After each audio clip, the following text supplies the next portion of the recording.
자, 우리 7절 같이 읽을게요. 여러 계시를 시작.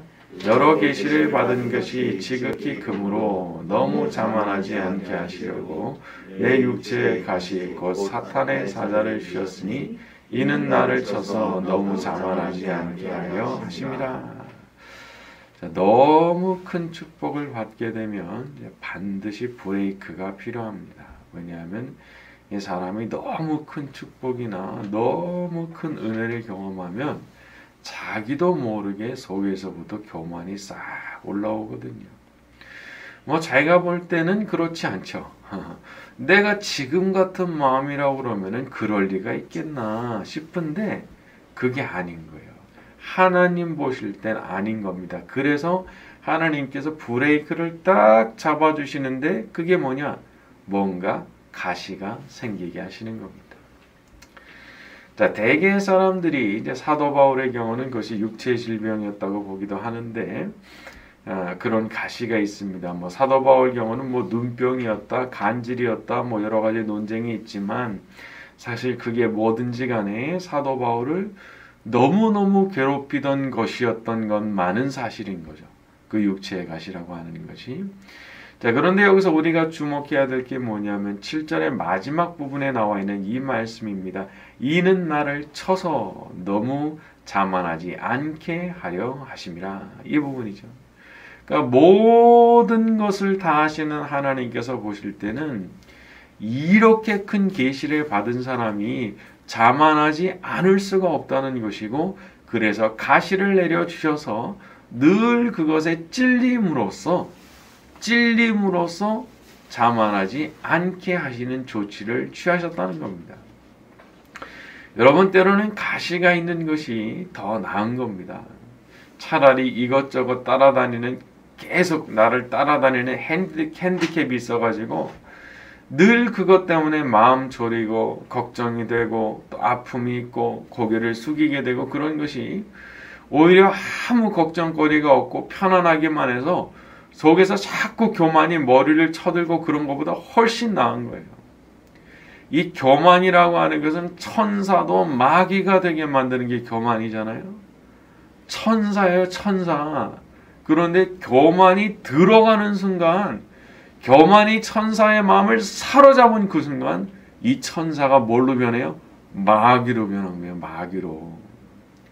마찬가지입니다. 사도 바울같이 위대한 사람도 교만이라고 하는 독이 들어가면 이게 어떻게 될지 모르는 것이기 때문에, 그래서 하나님께서 이 육체의 가시라고 하는 참 괴로운 것을 끝까지 남겨두신 겁니다. 참 이게 당사자 입장이라고 그러면 참 너무 곤란한 거죠. 그런데 이게 참 어쩔 수 없는 조치라는 거예요. 하나님 보실 때는. 하나님께서는 이 세상 누구보다도 우리를 사랑하시는 분이십니다. 심지어 내가 날 사랑하는 것보다도 더 사랑하는 분이 우리를 만드신 하나님이신 거예요. 내가 나 자신을 사랑하는 것보다 더 사랑할 사람 누가 있겠어요? 그런데 하나님은 그보다 나를 더 사랑하신다는 거예요. 왜? 나를 만드신 분이시기 때문에. 그래서 하나님께서 우리에게 어떤 일을 허락하실 때는 그 하나님이 내가 미워서 하시는 게 아니라 내가 너무 귀하고 사랑스러운 존재이기 때문에 그 일을 허락하시는 겁니다. 왜냐하면 그래야 교만해지지 않고 그래야 마귀 같은 인간이 되지 않을 것이기 때문에 그렇죠. 이 세상에는 잘 먹고 잘 살면서도 하나 아쉬움이 없고 그래가지고 교만이 하늘을 찌르고 그래서 마귀같이 사는 사람들이 있습니다. 자, 그런데 그렇게 살면, 여러분 그렇게 살면 어디 가겠어요? 나중에 그분이 거룩한 천국 올라가겠습니까?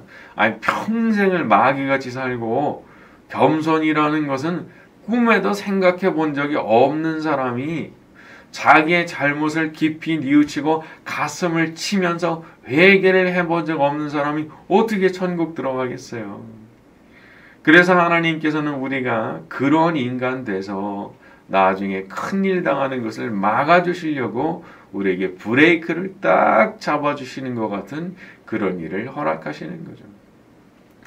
오해하지 마세요. 하나님께서 만약 내게 지금 어려운 일을 허락하셨다고 하면 그건 내가 미워서가 아닙니다.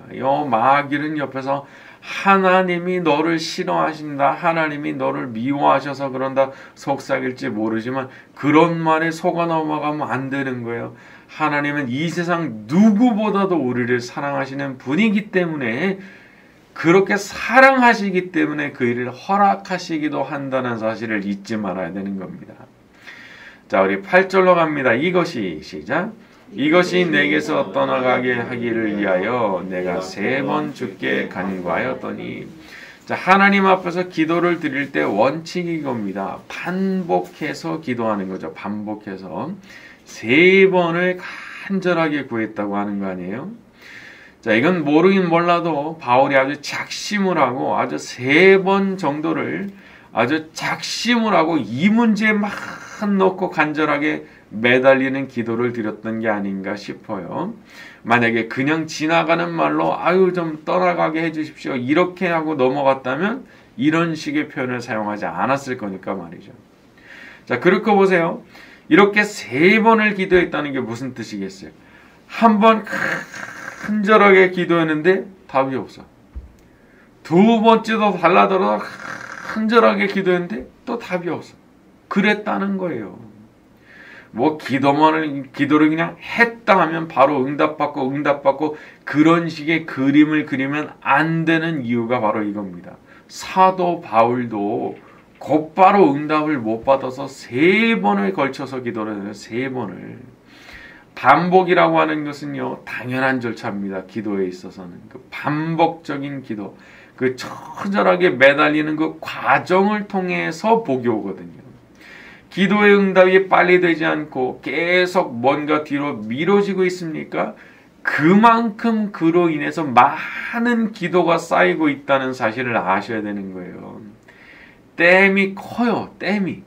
그러면 물이 쌓이는데 오래 걸려요. 오래 걸리면 그만큼 물이 높이 쌓이는 거고, 이게 그냥 뚝이 터지는 것처럼 그렇게 터지는 그 순간 그냥 하나님의 복이, 엄청난 복이, 쌓인 기도만큼의 복이 내려오는 줄로 믿으시기를 바랍니다.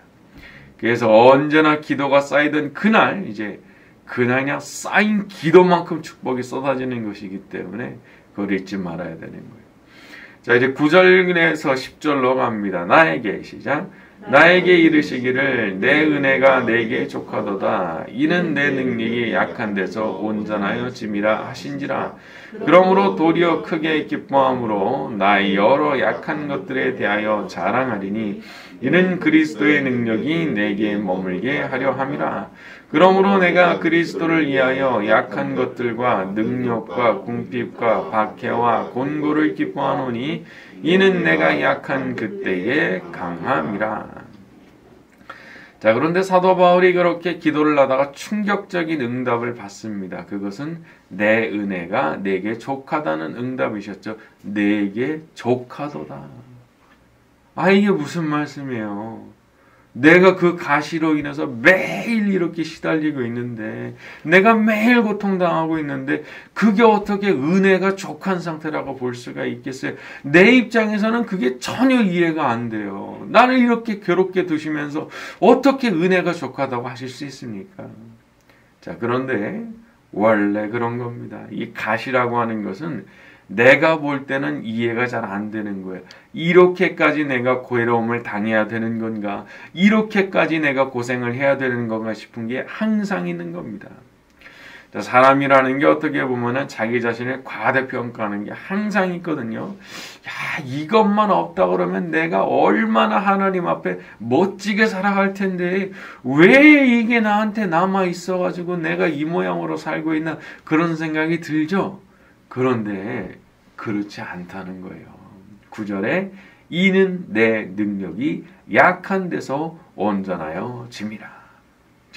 이게 아주 기가 막힌 응답에 기가 막힌 거. 주님의 능력은 오히려 약한 데서 온전해지는 거라는 거예요.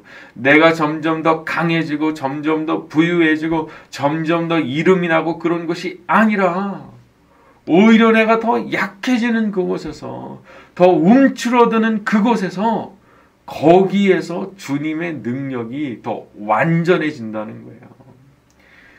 여러분, 지난 날을 한번 돌이켜보세요. 언제가 과연 내가 최고의 영적 전성기라고 부를 수 있는 때였습니까? 내가 최고로 기도 많이 하고 최고로 하나님께 가까이 붙어 있고 최고로 그냥 은혜가 넘쳤던 시절 언제였어요?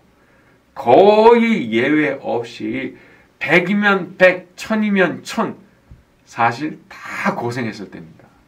안 그런 사람 없는 거예요. 한 명도 예외가 없는 거예요. 거의 다 그런 겁니다. 그러니까 이게 참 묘한 역설이 있는 거예요. 내가 제일 고생할 때, 제일 힘들 때, 진짜 어려울 때, 그때가 영적으로는 최고의 전성기라는 거예요.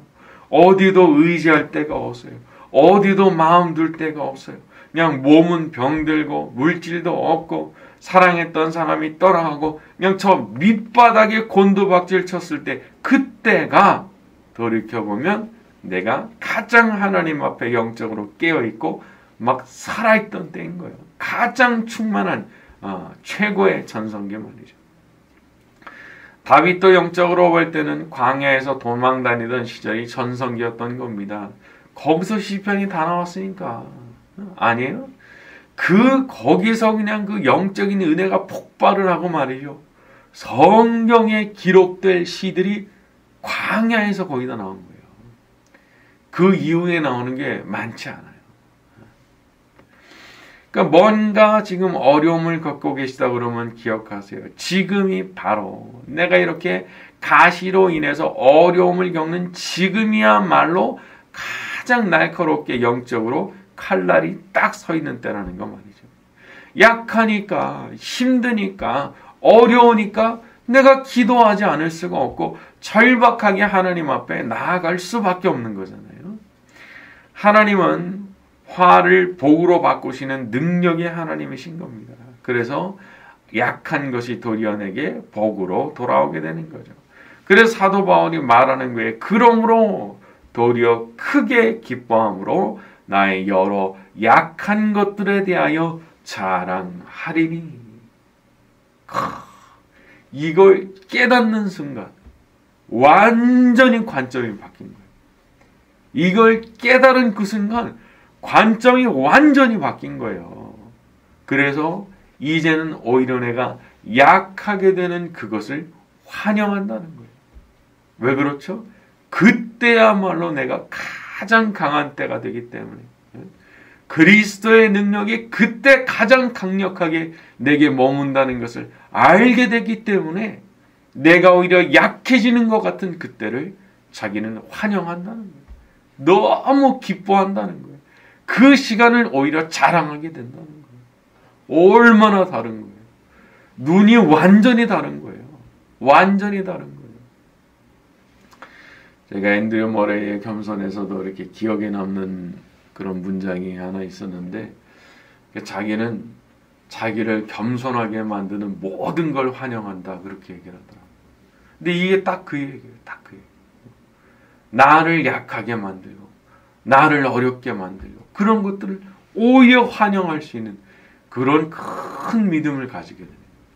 이게 정말 영적으로 눈이 열리지 않으면 절대 할 수 없는 말이죠.